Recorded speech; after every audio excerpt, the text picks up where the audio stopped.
take this math and apply it to a practical application. So what can you do with this and why is it important? So Tim? Yeah, so obviously we got ourselves a 50,000 foot view and then a 5-foot view, and what I'm going to do is bring everybody down for a landing. How do you use NeRFs? How do you use Gaussian Splats? And talk a little bit about photogrammetry and everything in between. So being able to go, hey, this is what we have today, this is what we're using moving forward, and this is what's tomorrow as far as things like photogrammetry, NeRFs, and Splats. I'm Tim Porter, I'm the CTO of ModTech Labs. I was a pipeline TD and a tech artist, obviously recovering, converted myself over to a CTO.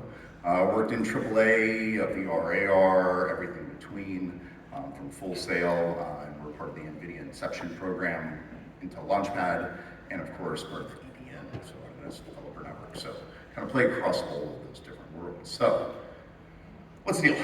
Photogrammetry. Everybody knows photogrammetry. Take a whole bunch of photos of a given object, it goes into 3D, and kind of get it within the world that we all know in VFX. Obviously, there's some limitations. You have to go ahead and do things like lighting, shine, sheen, refractive objects end up having issues, thin objects, things like even as much of a bill of a hat can cause issues. And so how do we supercharge that? How do we move that further forward? Well, that's when things like NeRFs came out, as we chatted about, around 2020, the original paper came out. It was very, very slow at the time. It's an NGP, obviously made it better. But there's a lot of really cool things that you get out of NeRFs. NeRFs allow you to do things that are shiny, reflective, thin, even strands show up. But there are obviously some issues that go into that as well. You end up having errors and floatings, as they're called. So what else is out there? Gaussian Splats. As much as we see today that Gaussian Splats are brand new, the first time that you actually see them used in 2007, 2008 in the papers of the ideas behind splats and spherical harmonics go all the way back to 1985. And so this is kind of a really big push to kind of push it much further forward. Splats are really kind of cool. They live in an entirely different space. So you basically have, anybody's played with billboards, or you're talking about like a plane. You have a plane with a little bit of alpha around the edge. And they're like put into 3-dimensional space. But what's cool about the newest version that's come out is that it also goes ahead and collects in lighting and directional data. So as you're looking at this and say, I'm moving my heads right and left and back and forward, just like you would with a NeRF, you can go ahead and get all that really wonderful lighting information.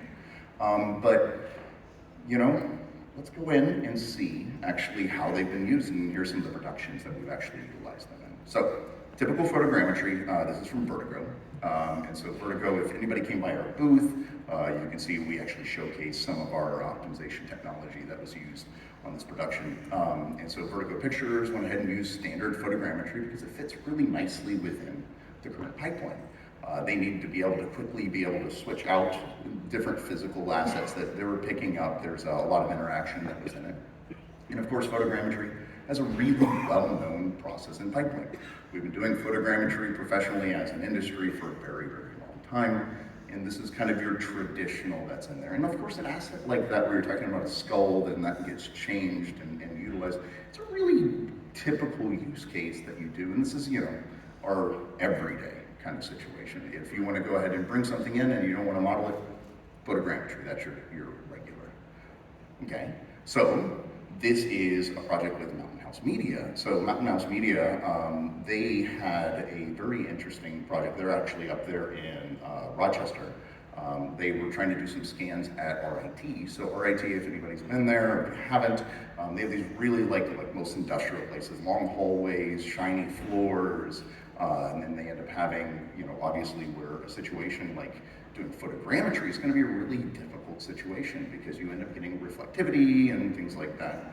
Well, going ahead and doing something like a NeRF, even though NeRF to polygon at this point in time, it's kind of rough, it's kind of a newer process, although we've had them since about 2020, the newer versions that have come out like Neuralangelo, is kind of a little bit newer, so it required a little bit more cleanup than you would with a typical photogrammetry process.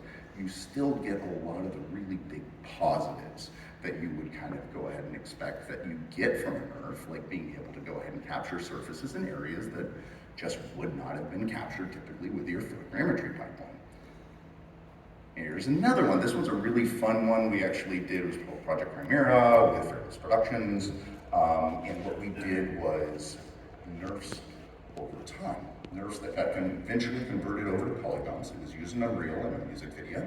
And it was actually a really easy and good use case for it because we ended up doing things like photogrammetry over time. We didn't end up getting a lot of the higher quality results that we wanted as far as movement in objects, things like some of her satchel and some of the parts that were underneath her arms. She had a really wonderful flowy dress that was on it. So that actually ended up getting captured really nicely within this result. But obviously, as we've talked about doing conversion over from NeRFs to polygons, there's some issues that are in there.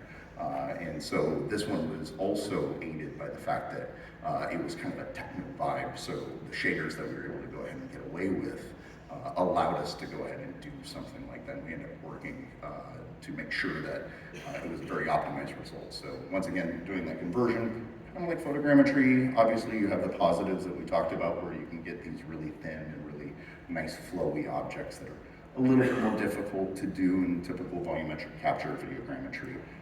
NeRFs allowed us to go and be able to do that.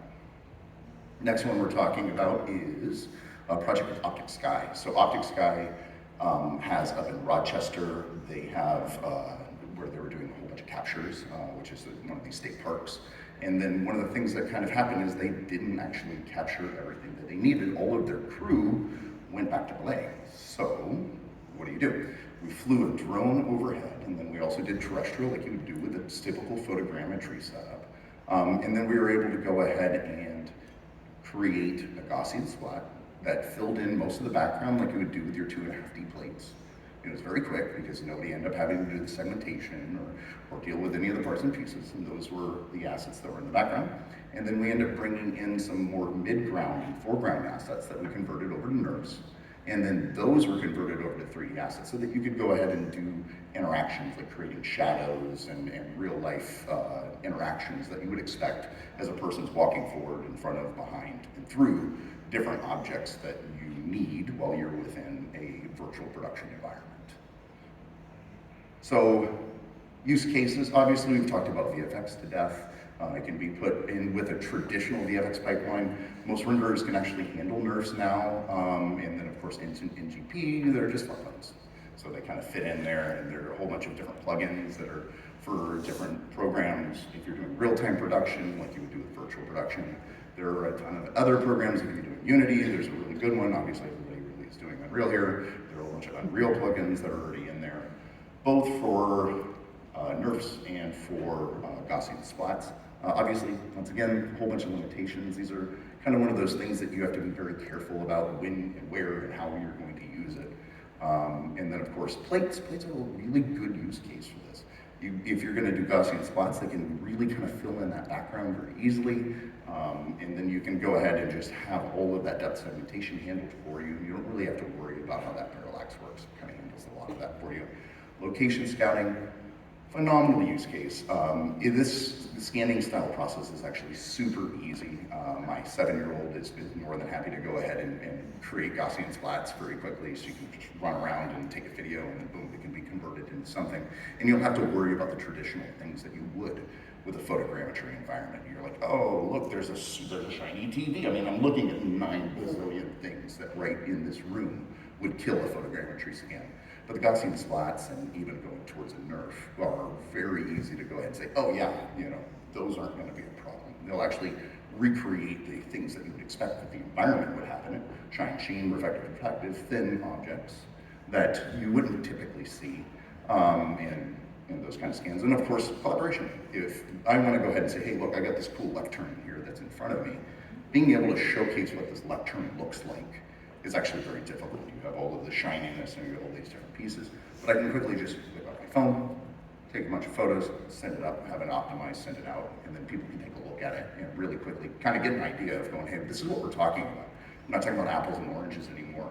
We really do have a language that we can see.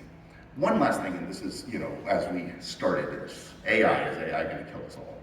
And actually, no. And there's some really interesting use cases that you can do with both neural radiance fields and Gaussian splats that actually can help train AI models. So say I have a cow, and I go ahead and I take 20 photos, 50 photos of a cow, whatever, end up getting me a really good Gaussian splat. The cool thing with things like Gaussian splats and NeRFs are, I took a photo here and I took a photo here, the systems actually build what wasn't captured here. And so being able to go ahead and train an AI model where I need thousands and thousands and thousands of photos, I can take much less input photos. Those then can be converted into something that can be visualized and then turned into images that then can be fed back into the process. I've also seen some people use it to go ahead and create photogrammetric assets, doing it in reverse, where you're doing the same thing. You have NeRF, you take a whole bunch of photos and you convert them over. Obviously, you have to be really careful on how you do that because floaties get in the way and then you have extra things to clean up. You don't want to really do that. But long and short, that's me, and I hope you enjoyed our direct into how to use NeRFs, Gaussian splats, and where photogrammetry still fits in. Thank you.